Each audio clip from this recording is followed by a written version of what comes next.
결론부터 말씀드리면 네. 우리 이런 거에 낚이시면 안 됩니다. 요즘에 뉴스에 나올 때 7%다 8%다 얘기하는 건 최고를 나타내는 겁니다. 사실 놀이공원 입장료나 자유용권 가격은 굉장히 비싸요. 그런데 제값 주고 가는 사람들은 거의 없어요. 맞아. 제값 주고 가면 바보예요. 아, 대출이 그렇다는 거예요? 네. 아직까지도 3%, 4%. 막 신문 보고 나서 야 7% 8% 간데 야 빨리 어떻게 이렇게 판단할 것이 아니라 조금 더 여러 가지 정보를 갖고 판단해야 되는 게 맞네요.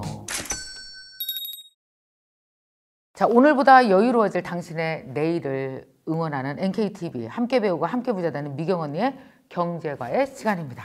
자, 이번에 경제과의 시간에는 저번 주에는 우리가 금리에 대해서 배워봤어요. 참 요즘에 세상 제일 걱정되는 것 중에 하나가 뭐 미국 경제 금리, 전 세계 금리 이게 문제가 아니고 사실 내가 받은 내 대출 5천만 원, 내 대출 1억, 내 주택담보대출 금리 이게 사실 제일 궁금하잖아요. 고민이 많으실 겁니다. 고정금리로 할까, 변동으로 할까, 6%, 7% 어디가 끝이야. 뭐 고민이 많으실 거예요. 아 지금 다 갚아야 되나, 아 갈아타야 되나. 뭐 정말 여러분들 정말 고민이 많으실 겁니다. 대출을 얻어서 집을 사는 게 아닌 것 같기도 하고 야 큰일 났다. 근데 집값이 떨어지면 또 높은 금리에도 이건 사야 되나. 얼마나 고민이 많으시겠어요. 아마 질문이 머릿속에 줄잡아 한 10개 정도 될 텐데 우리는 여러분이 가장 궁금해하는 질문 3가지를 오늘 좀 풀어보도록 하겠습니다. 여기에 딱 맞는 한 분을 모셨습니다. 자, 우리 행복자산관리연구소 김현우 소장님 또 나오셨습니다. 네. 안녕하세요. 안녕하세요. 네. 안녕하세요. 김현우입니다. 저번에도 나오셔서 네. 정말 도움되는 얘기 딱딱 짚어주셔서 예. 오늘은 제일 고민되는 얘기를 우리가 이 우울한 얘기를 좀 우울하지 않게 좀 해주세요. 사실 뭐 빚지지 않고 사는 사람이 없잖아요. 그런데 그것도 얼마나 이제 효율적으로 지고 사느냐 이게 문제인데 네. 요즘에 뭐 대출금리 많이 오른다라는 소식들도 많이 들으셨을 거고 근데 네. 그 와중에 뭐 오르면 오르는 대로 비싸게 낼 수도 있지만 좀 효과적으로 네. 아껴서 대출을 내는 방법들도 있고 네. 그리고 우리가 잘못된 정보로 인해 가지고 뭔가 휘둘리고 소위 말하는 호구가 될 수도 있는 상황이 많이들 펼쳐지거든요. 근데 그런 거에서 빠져나오려면 알아야 도망갈 수 있으니까 네. 그런 부분들을 오늘 알려드리도록 하겠습니다. 공부 안 하면 시쳇말로 호구된다. 이 네. 말 정말 맞는 것 같아요. 맞는 것 같아요. 왜냐하면 요즘처럼 빠르게 이렇게 변화가 많고 정보 변화가 굉장히 빠를 때는 우리가 분명히 알아야 되는데 먼저 이 질문부터 드리겠습니다. 네. 정말 주택담보대출 6.5% 시대라는 뉴스들이 요새 계속 나오고 있고 네. 주택담보대출 8% 시대가 온다라는 기사도 있고 너무 겁이 나요. 우리 주택담보대출 거의 2% 3%대 우리가 그쵸? 했잖아요. 이 3, 4% 정도 예. 비싸봤자. 근데 이게 거의 2배예요. 그러면 예를 들어 40만 원 냈던 사람은 80만 원 내는 거예요? 그렇지가 않습니다. 이게 요즘에 뉴스들이 이런 뉴스들이 막 쏟아져 나오는데 네. 결론부터 말씀드리면 네. 우리 이런 거에 낚이시면 안 됩니다. 아 그래요? 예, 이 부안해동하면 절대 안 된다는 거.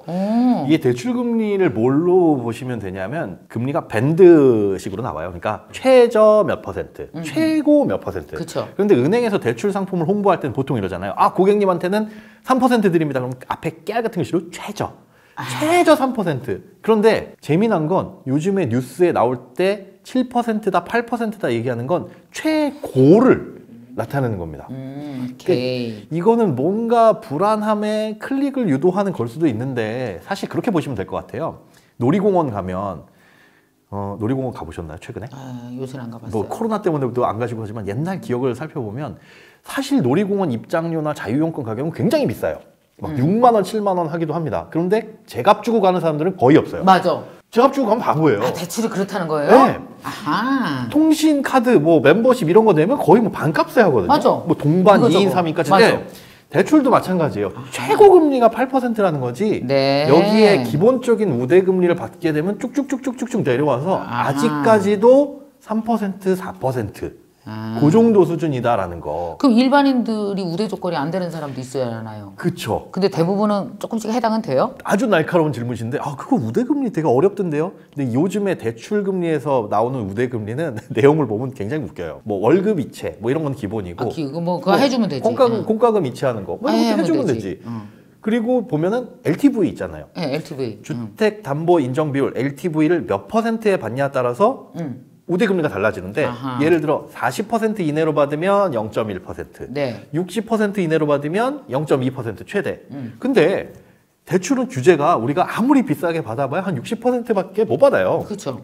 그러니까 그건 기본적인 거예요. 아하. 기본적인 거를 이렇게 해놓고 아, 기본으로 우대해 주는 게 또 다 있구나. 네, 세트가. 다 있어요. 근데 그걸 하나도 못 받는다는 가정하에 우리는 최고 8%입니다. 8%.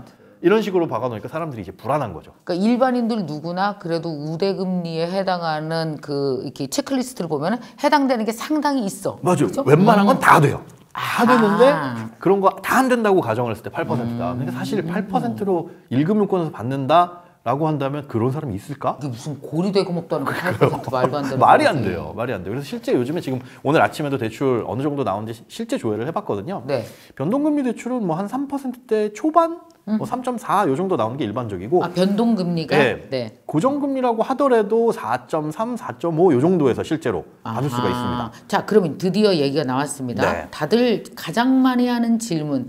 그래도 사실은 뭐 4%, 8%까지의 그 밴드는 아니라 할지라도 그래도 왜 우리가 3.5에서 4.5로만 올라가도. 예. 그러니까 지금, 그러니까 왜냐하면은 그 정도는 우리가 전체적으로 금리가 올라가면 그 정도는 우리가 오른 가격에 내야 될 수밖에 없는 상황이잖아요, 지금. 맞아요. 이렇게 같이 올라갔으니까. 그러니까 어쨌든 우리가 한 1.1%에서 1.5%는 어쩌면 수용해야 될 수 있단 말이에요. 예. 지금 이제 전 국민이. 자, 그렇다면 그거 먼저 얘기해 주세요. 1%와 1.5%가 실제로 대출 금리를 상환하는 사람 입장에서는 그 피부로 느꼈을 때 금액의 차이가 얼마나 큰 건지를 설명해 주세요. 사실 예를 들어 1억을 빌려놨다라고 한다면 네. 1%의 이자를 연간 내게 되면 연간 100만 원 정도. 100만 원? 예, 네. 한 달에 뭐 83,333원 정도가 될 네, 텐데 네, 1%. 요게 1%포인트 더 올라가서 2%가 됐다라고 네. 한다면 2배예요. 16만 원 정도. 그렇게 올라갑니다. 그런데 한 달에 갚는 금액이 8만 원 더 올라간다고 해서 우리가 대출을 보통 받을 때 예를 들어 뭐 서울 아파트 비싸니까 10억짜리 아파트를 샀는데 4억 정도 대출을 받았다. 그러면은 한 달에 대출 이자가 막 치솟아 가지고 한 달 금액이 한 30만 원 정도 늘어났다. 라고도 볼 수 있어요. 근데 네. 원금을 상환하니까 사실 조금 더 줄어들 수는 원리금 있는데 상환하잖아요, 예, 원리금 요새. 상환하게 되면 대출 이자가 그렇게 올라가서 변동이 갑자기 올라가는 바람에 하우스푸어가 될 것이냐는 생각을 해보셔야 돼요. 1% 정도라면 예, 그러니까 예를 들어 4억 정도 대출을 받으신 분들이라면 한 40, 170만 원 정도 원리금 상환을 하고 계실 텐데 그렇게 많이 해요? 4억에? 예, 4억 정도면은 아니 그 월급쟁이가 이거 어떻게 감당하냐? 170만 원? 그러니까 그만큼을 이제 못 받도록 DSR 규제라는 걸 하는 거죠. 이게 뭐 몇 년에 따라서 다릅니다. 30년이든 20년이든 달라질 텐데 대략적으로 한 170 정도 그 정도 상환하고 있다가 이자가 여기서 1%포인트 정도 올라가면 어떻게 돼? 이게 뭐 한 200만 원 정도까지도 부담이 될 수는 있죠. 그런데 그 애 학원 하나 끊어야 되네. 그렇죠. 아니면 30만 원. 아빠 담배를 끊고 술 끊고. 근데 생각해 보면 이거 그래 애 학원 끊기 전에 끊을 게 많긴 하겠다. 많아요. 그래서 그렇게 보시면 돼요. 이게 좋은 말씀해 주셨는데 한국은행 기준금리 같은 느낌이에요. 기준금리를 올려놓는 이유는 뭐냐면 경기가 어려울 때 자금 회수해야 되니까. 그렇죠. 경기가 어려울 때 이걸 다시 낮춰가지고 시장에 돈도 풀고 하는 그래. 약발을 매기는 건데 우리 남편분께서 담배를 핀다? 그럼 기준금리라고 보시면 돼요. 올라가 있는. 경기가 어려워지면 이걸 끊어가지고 허리띠를 졸라 매면 돼. 그러니까 한국은행 기준금리가 집안에서는 아빠의 담배야. 담배, 그게 기준금리야. 뭐 술, 그래 지금 마음껏 펴라.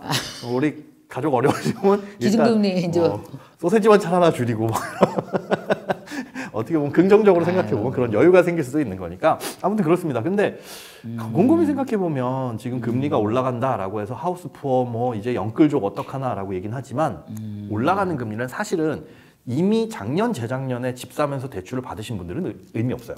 왜요? 다 그분들은 고정금리 대출 받으셨거든요. 은행 가면 사실은 5년 고정에 나머지 변동금리인데 그때 당시에 고정금리가 2%대였어요. 그러니까 심지어 변동금리보다도 낮은. 그래서 야 이례적인 일이다라는 얘기가 나올 정도로 금리가 바닥이었는데 그 은행들도 지금 엄청 배 아프겠다, 그죠?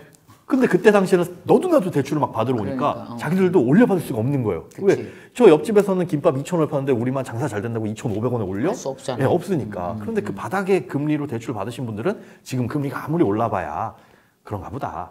그래서 사실 금리 오른다는 기사에서 걱정하셔야 될 분들은 누구냐면 대출을 이제 막 받으려고 하시는 분들. 지금? 예, 지금 받으려고 하시는 분들이 아, 이거 높아졌는데 작년보다는 어쨌든 1%포인트 정도 올라간 거니까 네. 그분들이 걱정을 하실 거고 그다음에 뭐 그 얘기로 다시 돌아와서 그러면 이미 만약에 변동금리 대출을 받아서 상환이 그렇게 힘들어지신 분들이 하우스푸어가 될 것이냐는 다른 문제예요. 그것 때문에 힘들어지실 정도면은 굉장히 대출을 많이 받으신 LTV 상관없이 뭐 80% 90%까지 뭐 7억 8억 받으신 분들 근데 월급쟁이 입장에서는 힘들 수 있잖아요. 근데 네. 이미 규제 때문에 그렇게 못 받고 그러면 뭐가 위험한 거야? 잘 생각해 보면 지금 말씀해 주신 것처럼 대출 금리가 올라가서 이자 상환 부담액이 늘어나면 네. 사람들은 무언가 다른 걸 줄여요.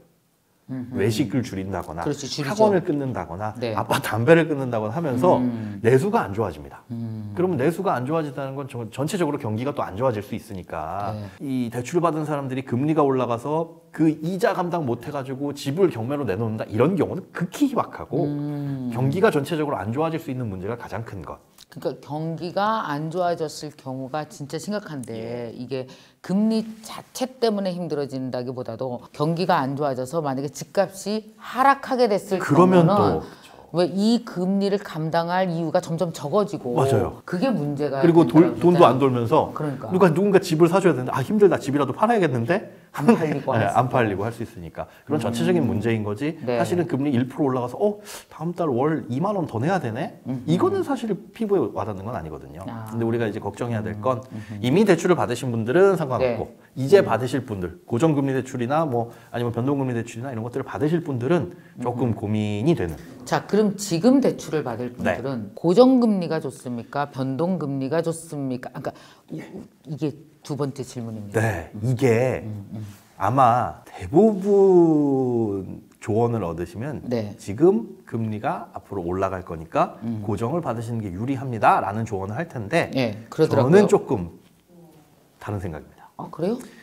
이게 사실 미래는 아무도 모르는 거잖아요. 근데 이론적으로 봤을 때는 금리가 올라가는 구간이니까 당연히 지금 고정금리를 받아야 돼. 그래야지 금리가 더 올라가더라도 나는 안전하니까. 이게 기본적인 이론적인 거예요. 그래서 어디를 뭔가를 찾아봐도 금리 상승기엔 고정금리 대출 받아라 라고 아주 교과서적으로 나옵니다. 써있죠. 네. 하지만 역사적으로 봤을 때 재미난 건 변동금리를 받은 사람들이 늘 유리했어요.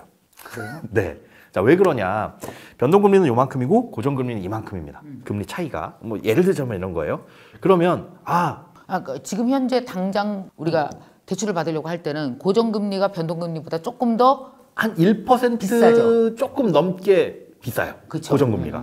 그러면 이 비싼 이자를 물더라도 앞으로 변동이 쭉쭉쭉쭉 치고 올라가서 얘를 역전할 걸 걱정해가지고 고정으로 막아놓는 거잖아요. 그렇죠. 근데 이 금리 차이가 한 1% 초반대의 차이란 말이에요. 예를 들어 한 1.3, 1.4 요 정도 차이. 그러면 내가 고정을 받는다는 건 변동금리 대출이 1.34를 넘어서가지고 쭉 올라갈 걸 걱정해서 그래서 하는 그런 거잖아요. 거죠. 그러면 일단 고정을 했어요. 그러면 얘가 이제 올라와서 얘를 역전해줘야 고정금리 잘 받았다 그렇게 할 텐데 얘가 그럼 얼마나 역전을 언제 걸릴 거냐 얼마나 빨리 역전을 할 거냐. 근데 그 차이가 한 1.5라고 계산하기 쉽게 한다면 1.5. 이 1.5만큼은 변동금리의 기준금리가 올라와 줘야 돼요. 그래야죠. 올라와 줘야 되는데 지금 이 변동금리의 기준이 되는 코픽스 금리가 한 1.7 뭐 이 정도 수준입니다. 네. 얘가 여기서 1.5가 더 얹어지려면 과거 한 2013년 수준으로 다 돌아가야 돼요. 시간이 또 금리가 엄청나게 올라야 된다는 겁니다. 시장 금리가. 근데 그 시장 금리가 오를 수 있어. 물론 지금 물가 인플레이션 우려가 되니까 오를 수 있어라고 하더라도 단기간 금리를 그렇게 급격하게 올리게 되면 경기에 엄청난 충격을 주게 돼요. 금리 아마 지난 시간에 배우셔가지고 아실 텐데 올리긴 올려야 하는 상황이지만 한국은행에서 자 다음 달에 올려봐야 몇 프로 올려요? 0.25%포인트 올립니다. 자, 그럼 금리를 우리가 몇 년에 한 번씩 조정할 수 있어요? 1년에 조정할 수 있는 기회는 8번이에요. 8번. 8번. 금통위에서 조정하는 건 8번인데 자 여기에서 이제 개인이? 아니요. 그 나라에서 한국은행 기준금리를 그렇죠. 조정하는 건 8번인데 변동하다가 고정으로 가고 막 이렇게 갈아타지 못하잖아. 갈아타는 거는 돈을 내야 되죠.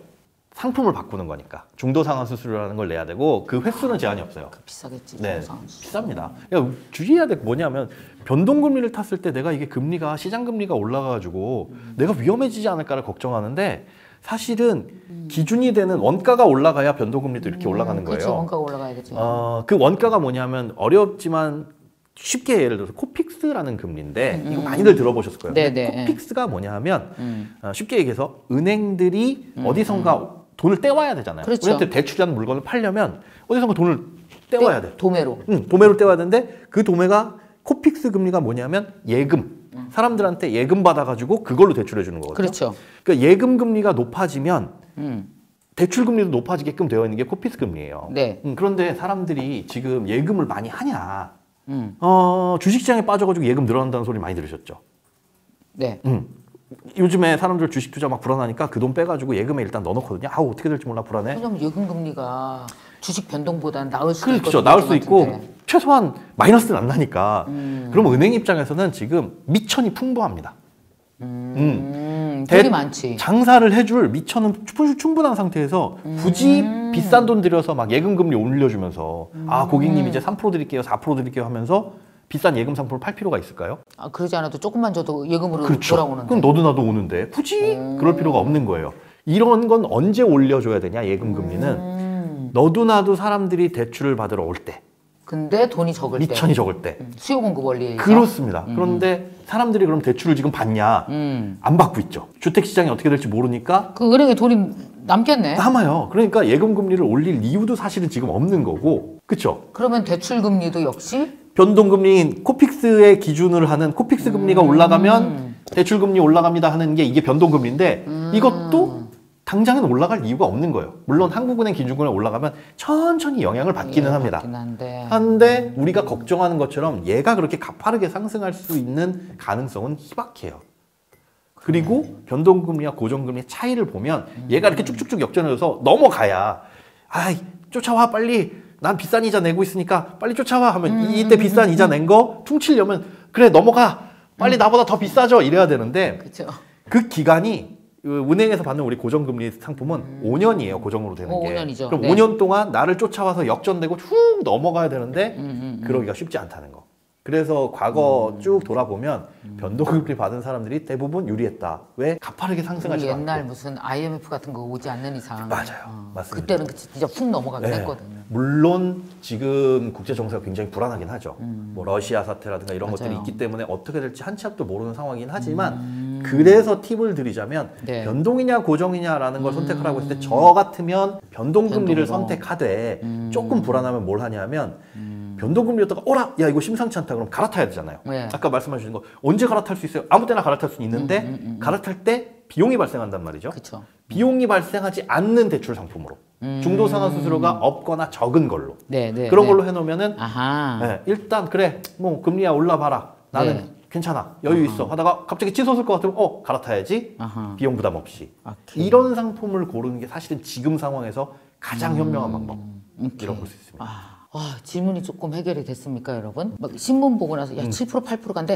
야, 빨리 어떻게 이렇게 판단할 것이 아니라 조금 더 여러 가지 정보를 갖고 판단해야 되는 게 맞아요. 맞네요. 그죠? 예. 프로 그 대출 금리의 방향은 이제 어떻게 다들 예측하고 있나요? 올라갈 거라고 다들 예측을 하고 있는데 앞서 말씀드린 것처럼 이 고정금리 대출과 변동금리 대출의 오름폭은 다를 거예요. 아하. 고정금리 대출의 원가는 코픽스가 아니라 은행채, 그러니까 은행에서 발행하는 채권 혹은 나라에서 발행하는 채권, 5년짜리 채권이 원가예요. 네.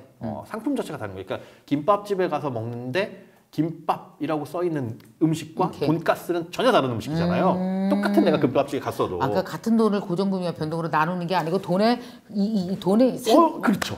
얘 출처가 다르구나 달라요. 완전히. 그래서 고정금리 대출은 좀 비싼 걸 들여와가지고 우리한테 팔아요. 아하, 조금 마진을 좀 덜 남겨서. 오케이. 그런데 그거 자체가 원가가 비싸다 보니까 조금 변동보다 높은. 오케이. 변동금리 대출은 코픽스라는 원가가 좀 낮은 걸 들여온 대신에 거기에 마진이 많이 붙어요. 네. 돈가스는 8,000원인데 보니까 원가는 6,000원이고 김밥은 2,000원인데 원가가 1,000원 정도 되는. 그럼 김밥 많이 파는 게 여기서 입장에서 그렇지. 많이 남겠죠. 근데 우리 입장에서는 얘가 변동될까봐 걱정돼 이런 것들이 있는데 자, 이 고정금리 대출의 금리 향방과 네. 변동금리 대출의 기본 예는 아까 말씀드렸다시피 예금에 따라서 움직이는 게 변동이고 오케이. 시장 금리에 따라서 움직이는 게 거의 고정금리 대출이기 때문에 방향은 인상 쪽으로 가겠으나 폭은 다를 수 있다. 다르다. 그리고 변동금리 대출은 생각보다 더디게 움직일 수 있다는 거. 그리고 예금 금리가 안 오르고 있는 게 대출 받으신 분들한테는 사실은 유리한 거예요. 왜냐하면 예금 금리가 올라버리면 내 코픽스 금리가 오르는 거니까. 그렇죠. 그래서 그런 것들을 근데 꼭 우리는 시원하게. 꼭 대출은 떨어지고 예금금리는 올랐으면 좋겠잖아. 그런 일은 없죠? 없고 오히려 그렇게 되면 내 변동금리 대출 올라가 버리더라. 아 우리는 그렇잖아. 입장인들 그래. 어? 집 사면 집값 올랐으면 좋겠고 집 없으면 집값 떨어지면 맞아. 좋겠고. 어? 맞아요. 근데 우리 입장을 다 대변한 그런 시장은 안 열리잖아요. 예. 지금 중요한 포인트 하나 짚어주셨는데 네. 집값이 지금 어떻게 되냐에 따라 대출금리도 달라질 수 있어요. 집을 너도 나도 사야 되겠다. 살만한 시장이다라는 상황이 조성되면 어떻게 돼요? 다들 현금 가지고 집 사진 않잖아요. 그치. 대출 받으러 가요 은행에. 그럼 은행 입장에서는 장사가 잘 되죠. 그러니까 올리겠지. 올리죠. 올릴 요인이 많습니다. 살살살살 올릴 요인이 많기 때문에 그런 뉴스들도 그냥 야 집값이 오르는데 집값이 떨어진대 그냥 이러고 지나가지 마시고 이런 영향이 있으면 요거 잠깐 기억해놨다. 가만히 있어 대출 금리에도 영향을 받는다 그러던데 그러면 요즘에 코픽스 금리 어떻지? 이런 것도 찾아가서 공부하는 이런 습관을 이제는 들이셔야 이상한 기사에 호구처럼 낚여가지고 야 7% 8%인데 빨리 그럼 대출 받아서라도 더 올라가기 전에 뭐 사야 되는 거 아니야? 아니면 얼른 갚아버려야 되는 거 아니야? 막 이랬다가 이런- 정말 그러니까 너무 성급한 그러니까 기사 한 줄 보고 뭔가 결정하는 거 절대 하지 말아야 되겠네요. 절대 위험합니다. 절대. 그래서 또 우리 같은 프로그램과 김현우 소장님과의 대화가 정말 필요할 수 있는 것 같습니다. 네. 자 오늘 이제 만약에 대출을 통해서 마지막으로 딱 더 당부할 거 있으면 하시고 마무리하죠 우리. 실제로 대출을 받으러 갈 때 어디를 가셔야 되냐? 우리 은행 가잖아요. 네. 신용대출은 주거래은행 가는 게 맞습니다. 하지만 담보 대출은 주거래은행 가시지 마세요. 왜? 이건 또 갑자기 왜? 다 끝날라고 하는데 느닷없는 또 이게 사실 돌발. 굉장히 중요한 팁인데 주거래은행은 내가 얼마나 성실한 사람이냐를 쭉 봐왔던 은행이에요. 그렇기 때문에 신용대출은 유리해요. 근데 담보대출이라는 건 주택담보대출은 나의 신용은 가부 여부만 결정합니다. 신용이 너무 안 좋으면 그냥 안 하고 어느 정도 좋으면 그냥 해드릴게요. 금리에 별로 영향을 안 미쳐요. 그래요? 중요한 건 뭐냐? 담보 물건. 아파트를 담보로 대출 받을 겁니다. 어디 아파트예요? 네, 서울에 있는 몇 평짜리 아파트예요. 이것과 초가집을 담보로 대출 받을 겁니다. 저기 산골짜기 두메산골에 있는 이게 중요한 거지. 어떤 담보냐? 담보대출은 사람이 아니고 담보 담보가 자체가 중요합니다. 중요하니까 그 담보를 잘 인정해주는 은행을 찾아야 된다. 정답입니다. 그래서 그걸 비교해주는 업체들이 요즘에 많이 늘고 있어요. 비교해주는 데가 있어요? 네. 수수료 따로 안 떼고 그냥 비교해주고 그 은행이나 이런 데서 야 니네 상품 우리가 연계해줬으니까 내놔 하는 식으로 중간에서 받아가는 업체들이 있거든요. 그런 업체들이 굉장히 많이 늘고 있는데 요즘은 뭐 그냥 주택담보대출 금리 비교 이렇게 검색창에만 쓰셔도 금리 비교. 네, 그런 것들 서비스 나와 있으니까 앱 같은 거 설치하셔서 비교하면 거의 뭐 한 1분 만에 쫙 조회가 돼요. 그래요. 아마 지금 주거래은행에서 담보대출 받으신 분도 이거 꼭 조회 보시고 비교한 다음에 그럼 몇백만 원 아낄 수 있는 거예요. 진짜 나는 주거래은행 철석같이 면 또 아까 또 갚으면은 또 저기 또 반환했다고 그런 것도 내래매. 이제 낮으면 여기다 물어보면 아까 또 얘기해줬지. 예, 계산 쫙 해주니까 아우, 요즘은 정말 편해졌습니다. 근데 모르면 호구되는 거죠. 진짜 그러네. 모르면 그런 것들. 아니 우리가 옛날에는 그냥 그 사실 금융상품이 되게 심플하고 그럴 때는 큰 공부 안 하고 그냥 적금만 들어도 살던 세상이 있었는데 요즘에는 이게 대출 공부 따로 해야지. 그러니까 갈수록 우리가 금융기관만큼 똑똑해져야 돼. 주식 공부해야지, 대출 공부해야지, 연금 공부해야지, 또 뭐 국채, 회사채 등등 공부해야지, ETF 공부해야지. 아주 죽겠어요 그냥 아주 그냥. 아이고. 근데 제가 솔직히 오늘 소장님 모시고 얘기 나누고 제가 이제 이 미경 언니의 경제가해라는 프로그램을 지금 만들어서 하는 이유가 뭐냐면 제가 지난 1년간 저도 사실 금융에 대해서 무슨 우리가 금융 프로그램도 아니고 김미경 TV는 네. 왜 금융 프로그램만 하는 유튜브 채널도 많이 있잖아요. 많죠. 근데 그것 아니지만 이렇게 보니까 우리가 내가 가지고 있는 시간에 적어도 10에서 20%는 금융 상품이 갈수록 너무 똑똑해지고 복잡해지기 때문에 이걸 좀 시간을 들여서 정보를 얻고 공부를 하는 게 정말 필요하겠다라고 생각해서 지금 이 프로그램 미경 언니 경제가해를 만들었거든요. 근데 오늘 대출도 또 이렇게 들어보니 정말 우리가 놓치고 있었던 게 꽤 많았던 것 같습니다. 알아야 될 게 너무 많습니다. 그러네요. 사실 돈 벌고 투자로 불리는 것도 중요하지만 내 손 안에 있는 재산을 잘 지키는 거 그리고 빠져나가는 거를 잘 조율하는 거 요것도 잘못 흘러나가지 않게 하는 것도 너무 중요합니다. 오늘 김현우 소장님 정말 감사합니다. 네, 고맙습니다. 고맙습니다.